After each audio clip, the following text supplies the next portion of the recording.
So, ayan na guys. Tinikman ko naman. Masarap siya. Pero may kulang.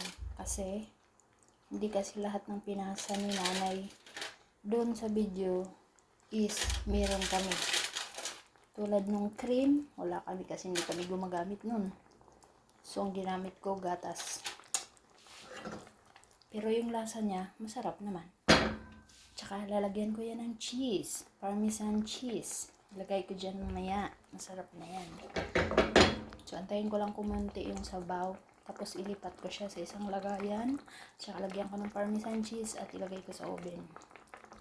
So, ayan. Lilipat ko na siya, guys.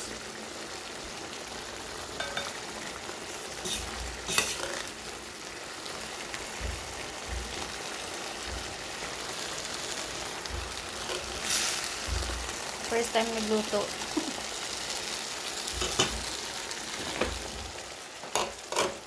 Tatlo lang naman kakain. Tatlo lang naman kami kakain ito. Nanay ko, yung anak niyang lalaki, at ako. Kasi si tatay ko, may sarili siyang pagkain. So, at masarap naman siya. Masarap. Hindi masarap naman siya. Masarap talaga siya.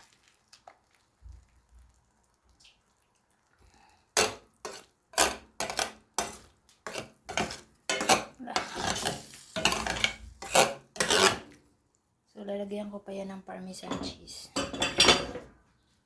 Ayan siya.